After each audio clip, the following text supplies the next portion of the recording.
62 ലക്ഷം ചെലവിൽ ചീരക്കുഴിയിൽ റീറ്റെയിനിംഗ് വാൾ. കേരള ജലസേചന വകുപ്പിന്റെ ചീരക്കുഴി ജലസേചന പദ്ധതിയിൽ 62 ലക്ഷം രൂപ ചെലവിട്ട് റീറ്റെയിനിംഗ് വാൾ നിർമ്മാണത്തിന് തുടക്കമിട്ടു. സംസ്ഥാന സർക്കാരിന്റെ ബജറ്റിൽ 62 ലക്ഷം രൂപ ഇതിനായി അനുവദിക്കപ്പെട്ടിരുന്നു. ചീരക്കുഴി സ്കീം മെയിൻ്റനൻസ് ആൻഡ് റിപ്പയേഴ്സിനായി സംസ്ഥാന ബജറ്റിൽ പ്രതിവർഷം 85 ലക്ഷം രൂപ അനുവദിക്കാറുണ്ട്. ഇതുപയോഗിച്ചാണ് canal maintenance, weir maintenance, sprout cleaning എന്നിവ നടത്തി ജലസേചനം തടസ്സമില്ലാതെ നടത്തിവരുന്നത്. കഴിഞ്ഞ കാലവർഷത്തിൽ ചീരക്കുഴി വെയറിനോട് ചേർന്നുള്ള റീറ്റെയിനിംഗ് വാളിന്റെ ഒരു ഭാഗം തകർന്നിരുന്നു. ഇതിനെ തുടർന്ന് സർക്കാരിന് പുതിയൊരു പ്രപ്പോസൽ വയ്ക്കുകയും ചെയ്തു. ഇത് കണക്കിലെടുത്താണ് 62 ലക്ഷം രൂപ അധികം അനുവദിച്ച് സർക്കാർ ഉത്തരവിറക്കിയത്. നിലവിൽ എക്സ്കവേഷൻ ജോലികൾ പൂർത്തിയായി. M25 കോൺക്രീറ്റിംഗിന്റെ കാര്യക്ഷമതാ പരിശോധനയ്ക്കായി ലാബിൽ ഡിസൈൻ മിക്സിന് അയച്ചിരിക്കുകയാണെന്ന് Cheerakuzhi assistant executive engineer SS Roshni അറിയിച്ചു.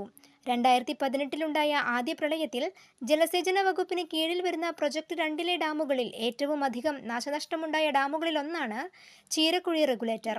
ഷട്ടറുകളും സംരക്ഷണ ഭിത്തികളുമെല്ലാം നശിച്ചു. റീബിൽഡ് കേരളയിലൂടെ 3.53 കോടി രൂപ വിനിയോഗിച്ചാണ് തകർന്ന ഷട്ടറുകൾ മാറ്റി സ്ഥാപിച്ചത്. 35 ലക്ഷം രൂപ വിനിയോഗിച്ച് സംരക്ഷണ ഭിത്തിയും കെട്ടിയിരുന്നു.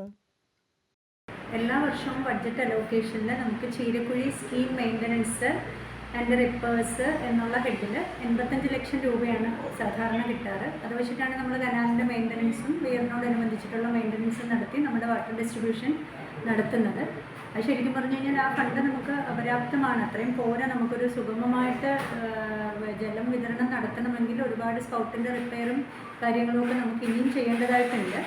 ഈ ഒരു സാഹചര്യത്തിൽ കഴിഞ്ഞ വർഷം നമുക്ക് എക്സ്ട്രാ ആയിട്ട് അതിൻ്റെ വിയറിനോടനുബന്ധിച്ച് റൈറ്റ് ബാങ്കിൽ റിട്ടേണിംഗ് വാൾ തകർന്ന് കിടക്കുകയായിരുന്നു. അപ്പോൾ അതിന് നമ്മൾ സ്പെഷ്യൽ റിക്വസ്റ്റ് കൊടുത്തിട്ട് നമുക്ക് ഇതേ ഹെഡിൽ തന്നെ ഒരു 62 ലക്ഷം രൂപ അധികമായിട്ട് അനുവദിച്ച് കിട്ടി. അതിൻ്റെ ഭാഗമായിട്ട് ഇപ്പം നമുക്ക് വർക്കിന് അഗ്രിമെൻറ്റ് വയ്ക്കുകയും വർക്ക് റീസെൻ്റ്ലി ആയിട്ട് സ്റ്റാർട്ട് ചെയ്യുകയും ചെയ്തു.